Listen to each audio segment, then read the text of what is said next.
All right, guys, let's overreact to the West. The order of this is going to be, I have no idea. And also, for some of these teams, I did their part like a few days ago. For other teams, I might have done their part like yesterday. So if your team just played a game that I don't talk about, that is probably the reason. Now let's get to the Suns. They're taking more threes, and their turnover stuff is better if you remove the first game of the year against the Clippers. Their record is great, and I think they're definitely a better team. I do also think they've had some weird games. They were down 9 with like 5 minutes left to go in their Sixers win. They killed the Blazers in the third quarter and then had nearly the most disastrous fourth quarter you can imagine. They still won, but it was close late. They had to come back from about 20 down at halftime to beat the Clippers the second time they played each other. And sure, there are positive takeaways from these. Like in that Clippers comeback, I thought Ryan Dunn had some good possessions guarding Harden one-on-one, or even like stealing a bounce pass that Harden had for somebody in the paint. Or, KD had a great block on Derrick Jones, or Royce had a really tough steal on Harden just in a one-on-one. But they also had some nice, book screen for Tyus Jones, becomes a Royce O'Neal 3. That was kind of the dagger. You had, KD kind of acting as a second screener and, a book Nurkic screen, but then he keeps on going to the opposite wing to get an open three. So, there's good stuff there. In the Blazers game, they had, probably the best stretch of offense you could imagine from these guys, where, Beal is getting threes off of Book and Nurkic, empty side screen actions. But then they were just basically ass in the fourth quarter, where if Delano Banton's in and out three goes in, they potentially lose the game. And the Blazers were bringing 2 to the ball. They were scrambling like crazy on the back line. And the Suns were just like, what do we do right now? And then in their win against the Sixers, where again, they were down 9 with 5 minutes left. And if PG makes that late jumper, we're going overtime. It was a lot of KD just being KD. It does feel like they're getting into a bit of KD screening for Tyus, and then he can operate at the free throw line and have all the space in the world. But he also just had a couple of simple drives, one on Yabusele, one on, I don't remember the other one. Their record is good. They're winning these games. Little things, I love whenever Tyus Jones gets into a floater because it just looks cool. If Ryan Dunn keeps making his threes, then he will definitely be on the possible role player all-stars list. Nurkic's finishing and three-point shooting has been better in the last 2 games. We will see where that goes, because before the last 2, that was an adventure with Nurkic. Is he going to make this shot? Is he just going to flail up something around the rim? And then Beal is almost at 7 threes a game, which is the number I want to see from him. Next up, the Warriors. I recorded this part before the Celtics game, but everything I say applies after that game. I will also say, as I am editing this video, they are currently down 40 points to the Cavs. But hey, if they lose tonight, 7-2 is still a good record. They're playing a lot of guys, they're shooting a lot of threes, they're playing mad on defense, and they have this chaotic energy about them that's very fun. And with this type of a team around Steph and Draymond, it makes the Western Conference even more loaded. We will see if Buddy Hield falls back down to earth ever. And for me, the game that showcased that the most was their first win against the Pelicans, where they forced so many turnovers. You got pods or slow-mo aggressively switching onto Ingram or CJ, and then still having these quick little doubles which can risk somebody getting open, or GP2 and Looney just hard doubling one of those guys randomly. And then on the other end, that was a Buddy Hield and Moses Moody avalanche from 3 game. Then we had their recent win against the Rockets, no Steph, similar to the Pelicans one. This game was kind of a mess. The Warriors attempted 50 free throws. They made 30 of them, where they come out of the gates great. They're doing these quick double teams with Pods and Trace Jackson-Davis on Fred to get the ball out of his hands, but then they're having good rotations to where Wiggins is contesting Jalen Green on a 3, or Draymond has really good rotations in the paint that force kickouts from Fred, and then Trace Jackson-Davis is closing out to Jabari. On the other end, Moses Moody made a couple of corner threes that were decently contested. But then the Rockets fight back, because that's what they do, and then we get a fourth quarter where the Rockets go small. Amen is pulling off coast-to-coast three-point plays or just drives on Buddy Hield that are really cool. Pods makes a turnaround at the free throw line that looks like the dagger, but then the Warriors miss some free throws. Jabari makes an off-balance 3. Tari Eason gets fouled. We go to overtime. And then in overtime, with Draymond fouled out and again Steph not playing, they pull off an 8-2 overtime, featuring the Rockets being unable to make a jump shot. I also thought the Warriors switching made it just kind of tough for them to get in the paint. And then on the other end, Kuminga had 3 buckets that are the reason why you just can't really quit the dude. A turnaround jumper over a couple guys, a transition bucket where he just flies past everybody, and then a 1v1 drive on Jabari. And I think the fact that they were 3-0 in games that Steph has not played in so far is cool. So yeah, they look good. Now let's go to the Spurs, where they're 4-5 currently, which would put them on pace for way more wins than last season. And Devin Vassell is about to come back. I have said nice things already about Sohan being used as a screener for Chris Paul or Stephon Castle a bit. So let's just talk about Wemby. Similar to last season through 9 games, they have been better with him defensively on the court. Lineup numbers are weird early, but I also think that's just going to hold up. And offensively, it's a thing he's got to figure out right now. Which, of course, a lot of the time is teams putting their wings on him. So you look at their last one against the Blazers. Jeremy Grant is on him for most of the game. Couple possessions here and there of Tamani Kamara, little 2-minute stretch at the end of the first half with Ayton on him, but mostly it's Jeremy Grant. And then they also mess with the matchups to where, like, even if Wemby's screening for a guard, he's sometimes still ending up with, like, Kamara or Denny switched onto him, which is leading to a lot of jump shots, people getting frustrated with the amount of threes he's taking, stuff like that. I think if you're the Spurs, you just got to find creative ways to, like, get him more stuff around the rim. So, like, there's a little play in that game where they run a down screen for him. He gets away from Grant. He gets a dunk. They run the exact play again. They get an open Harrison Barnes 3, and then they kind of didn't run it a whole lot more after that. There was a random play where Anthony Simons was on Stephon Castle, and they immediately went to inverted pick and roll with Castle screening for Wemby. I think stuff like that, I think having him set screens from, like, within the three-point line or guys setting screens for him within the three-point line, you're just going to have to get as creative as possible with this stuff. And I'm not saying none of that has already happened. It's just you might have to lean on that stuff, like, really, really hard. Because, of course, asking Wemby in year 2 right now to take wings off the dribble or just body them in the post, yeah, I mean, that's the stuff that we knew was going to be more of a process on offense. I think we all thought with how last season ended, he might be a little farther along with this stuff right now, but this is where we're at. I mean, look at other games. Like, Dylan Brooks was on him a good amount in the Rockets game they just played with Şengün on Harrison Barnes. So even if Sohan's not playing, teams are still finding ways to do this. Zoo was on him a little bit more in the Clipper game. Besides all that, I mean, Chris Paul's being Chris Paul. Champagne's getting these three-pointers up, and hopefully Pop is okay. Now let's go to the Lakers, who I said were fun like a week ago, and since then they've lost some games. Laker fans hate D'Lo again. JJ sat D'Lo in the Grizzlies game. AD has been one of the best players in the league this season. 33-12, 64 true shooting, plus everything he does on defense for this team. Of course, he is still screening for LeBron, screening for the guards. He'll occasionally get like an inverted pick and roll with one of those guys screening for him, or maybe like a pin down for him, face-ups, or ISOs. I think the two biggest things are he's shooting over 50% on shots in the paint, but not right at the rim. Throughout his career, he's typically been like in the 40s on that, and so that's like hook shots, floaters, etc. And his foul drawing has been pretty insane. LeBron has been LeBron, and that's not a negative at all. Like, what he does at this age is insanity. As far as the Grizzlies game, look, they gave up 1,000,000 points and AD didn't play. That's all I got for that one. The Pistons game is the one I want to look at, where they got killed on the boards.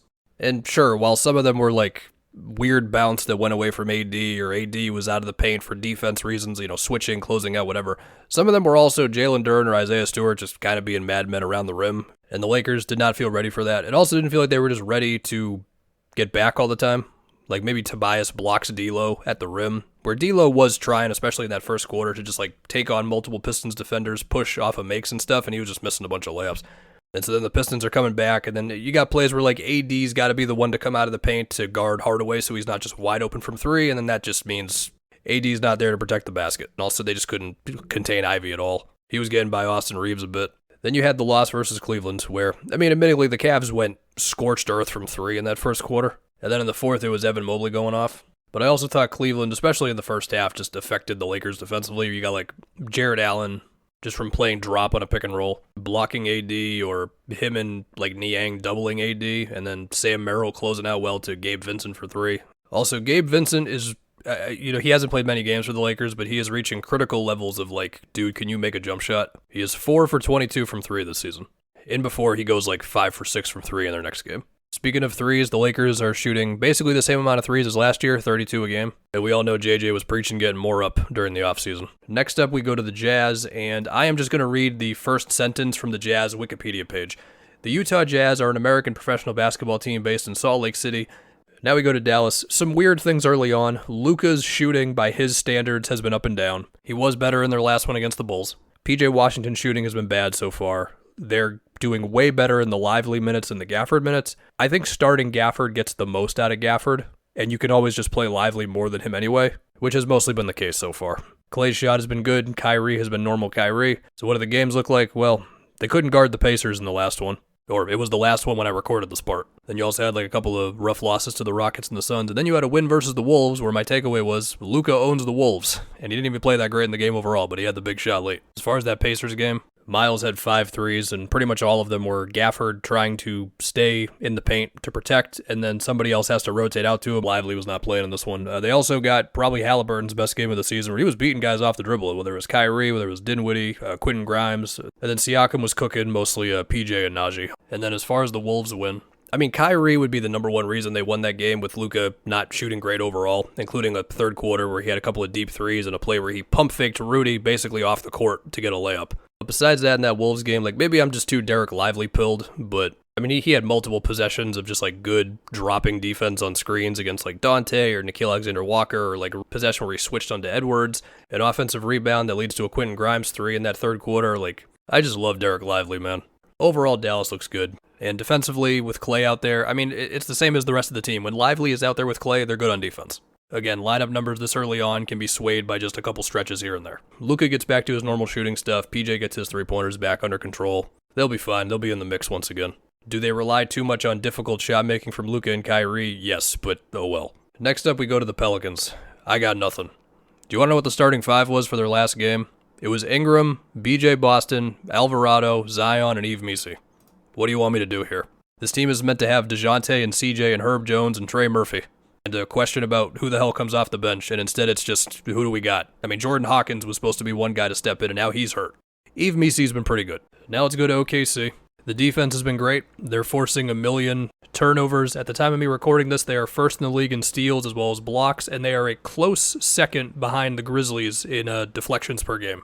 With their cast of guys who pressure the ball and get in help defense and can guard guys bigger than them between Kaysen, Caruso, Lou, J-Dub, SGA gets his steals. He's at a block a game. Of course, Chet is a rim protector, but also versatile defender overall. I mean, things are going so well right now that the biggest grievance the Thunder fans have is probably that they just want to see Aaron Wiggins more. For good reason. He's very good. Just to give you a few plays, I actually want to go to the recent one against the Blazers because Chet played 18 minutes, and there was minutes there where Caruso just ended up guarding Ayton, and then immediately it's like he's stealing passes that are meant for Ayton at the top of the key, or he's kind of just acting as a center, except he's 6'5", so he's like contesting like Simon's lobs, or he's dropping on a screen, and then J-Dub comes over and deflects the lob from Denny to Ayton, and then we're going the other way. But then to get back to Chet, like in their last one against the Magic, you got a play where Chet switches onto KCP, which basically stops the play in its tracks. KCP's like, what do I do?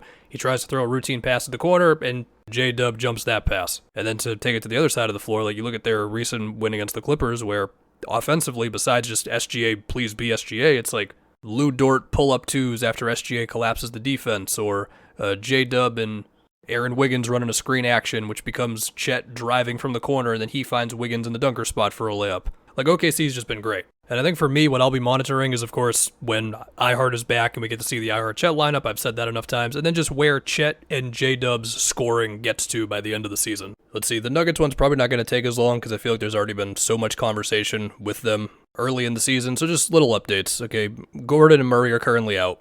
Dario Saric has not played in 3 straight games because, of course, they were just bleeding points when he was out there. I don't think Zeke Naji's going to change their life, but that's the option right now. The win against OKC was good.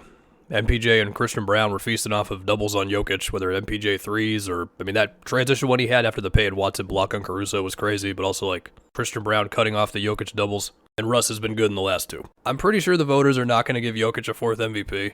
He is also averaging 29, 11, and 14, and he's as efficient as ever. He is insane. Now let's go to the Wolves.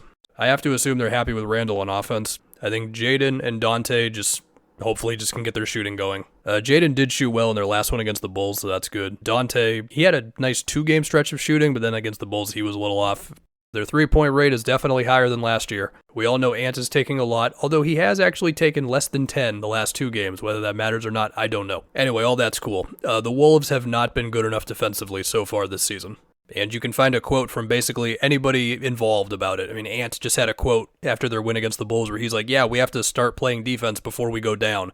Finch has talked about how the on-ball defense needs to be better. And so I was watching their last one against the Bulls, and for about the first 3 quarters, I will say, defensively, they kind of weren't that good. Vooch was cooking on some, Gobert's playing off of him. He's making a 3, or, Vooch hit Gobert with a couple of, Rondo fakes or hook shots, and also the Bulls are just getting open 3s, where I felt like the Wolves are just not closing out well enough. And I'm talking real simple stuff like Ant helping on a screen up top from Giddey and then having to get back to Kobe White, or Conley closing out to Kobe White in the corner. But they did have a good enough stretch in the 4th quarter defensively between Rudy contesting Ayo at the rim, or Randall having one play where he had to be the rim protector and he held up well, or Nickeil had this one great possession where he's fighting through a number of screens or switching or whatever to pressure Horton Tucker at the basically half court. And admittingly, the Bulls also just kind of missed some 3s. But the point being is you got at least a little bit more defensive intensity in that game. Offensively, they went crazy. Gobert was getting dunks off of him and Ant screens, or Ant was getting pull-up 3s off of it. Jaden had a big 3 late. Randall created a 3 in transition for Ant.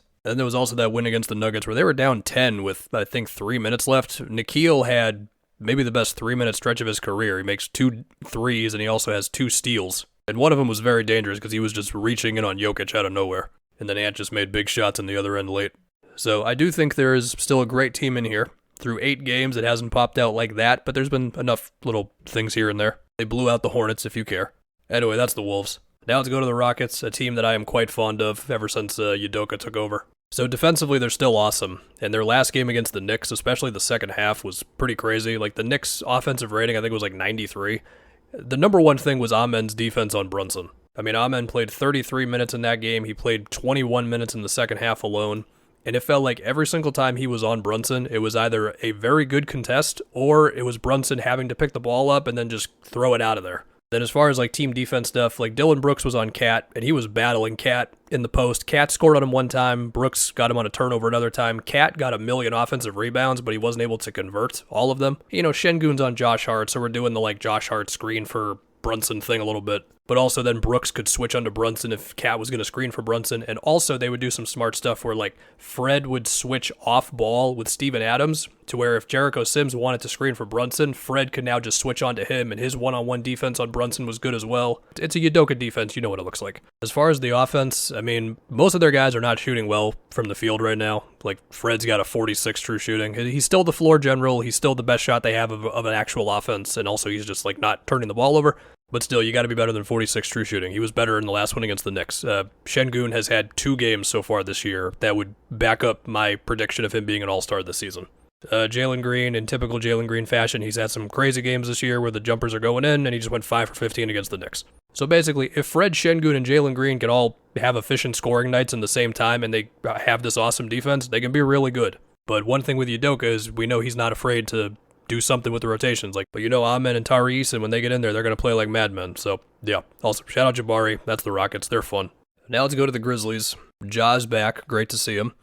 Through 9 games, we have 18 minutes of Jaren Jackson, Desmond Bane, and Ja Morant on the court at the same time. You know what I mean.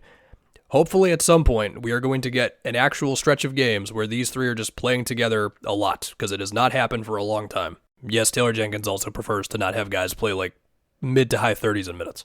Anyway, for Ja, like on a per minute standpoint, his scoring is about the same. His passing is actually better. Efficiency is worse. Dude didn't play for a long time. And while his finishing numbers have been good early on, like he's in the 60s at finishing around the rim, we know that the best version of Ja, as it was like in the 2022 season, he was at nearly 70% at the rim. And so I'm looking at his shots in the paint in the Laker game where he can get in there, no doubt. But like one time he's missing this double clutch layup thing with Austin Reeves as the only guy really contesting him. And then another time he's going downhill on Jackson Hayes and he stops all of his momentum in half a second to get this like pull-up bank shot thing in. Then against the Nets, he had the 360 layups that went all over the internet. Of course, getting as many minutes with Desmond Bane as possible should make the spacing a little better. As far as Jaren having the actual team, or at least close to the actual team around him after last season, I mean, the finishing numbers, the 3-ball, and the post-up numbers are all good so far. And yeah, I mean, if you look at the Laker, Sixers, and Nets games, he's got good backdowns in all those. In the Philly game, he was getting some like floaters in the middle of the floor because the Sixers were kind of leaving that spot of the floor open for some plays. If they could get Santi Aldama shooting from the first 4 games of the season back, that would be huge. Marcus is currently out, and it feels like his Grizzlies tenure has never really started. And I guess my general feelings on the Grizzlies right now is they're kind of on standby. I mean, Vince Williams is out too, and he was one of the bright spots from their season of hell from last year. So that's that. Zach Edey dropped 25 against the Nets. Good shout out to him. Now let's go to the Kings. Let's start with DeMar.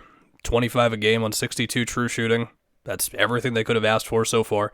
It's normal DeMar stuff. You've got your screens or handoff actions with Sabonis or Trey Lyles. You've got your post-ups. You've got like the occasional guard screen where like Fox or Monk will screen for him. Face-ups, pull-up twos, size-ups for 15-footers. It also feels like there's one extra catch-and-shoot 3 happening per game for him right now. I mean, he took 7 against the Raptors, which like that's an outlier for him, of course. But yeah, DeMar has been DeMar. As far as long-term offense stuff for them, probably just getting their 3-point rate a little higher. They're taking 34 threes a game right now, which is a drop-off from last year. Some of that's going to be DeMar, and again, that's fine because DeMar is a very good offensive player. But also, I think they've got the roster to where they can get up more than 34 per game. And hopefully, like, Kevin Huerter stays healthy. That's a big thing. We'll see if McDermott actually gets, like, real minutes for them ever. Anyway, just how am I feeling about the team overall? I feel like I don't have a strong take any which way yet with them. I was watching that game against the Heat, and the third quarter was great. You had, like, Keon Ellis like switching from Rozier to Jimmy and doing really well, or Keegan just having good one-on-one possessions on Jimmy, or like Sabonis playing high up on screens, and that kind of like breaks up a play with Rozier, and then Bam's got to take a desperate jumper against Sabonis. Meanwhile, Fox is just making jumpers over basically anybody, whether it's like a Bam switch or Hero, or he just kind of got by Rozier a number of times. They were kind of cooking there. Then in the fourth quarter, Jimmy goes crazy. They also kind of blow some of those plays where Sabonis is high up on the screens, like Rozier's getting a corner three or Bam's getting open on the back line. And of course, they did win off of that crazy Sabonis put-back buzzer beater, which was like him falling down, basically. But also in that fourth quarter, I mean, DeRozan had a 4-point play on a three. You had DeRozan making like a turnaround jumper. I think he had like 2 turnaround jumpers in that fourth quarter. Malik Monk had a turnaround jumper in the paint in that fourth quarter, just beating his guy off the bounce. I mean, they got clutch shot making, no doubt. I mean, you had that game against the Hawks where they did benefit from Dyson Daniels not playing, and Fox did have some turnovers, but DeMar and Fox were cooking. And in the fourth quarter of that game where the Hawks, they were within like 5 points, 2 straight possessions, DeMar get him the ball, and he just finds a way to get fouled. So overall, I do like the Kings. I think there is a big group in the West that's probably going to finish the season within like 2 or 3 games of each other. They're all good teams, and I think the Kings are going to be in that group. Oh, and by the way, I think Keegan Murray is once again making improvements outside of his 3-point shot. The dude's up to 8 rebounds a game. His finishing numbers are kind of insane. We just need the 3-ball to come back. Now the Clippers, I feel like there's not a lot I can say about the Clippers that I have not already said. Like Zoo is cooking on hook shots and floaters and playing with James Harden in the pick and roll. Powell is cooking on drives and threes. Harden is getting to live his best life of running the show. I know what the efficiency numbers are so far. They'll probably go up.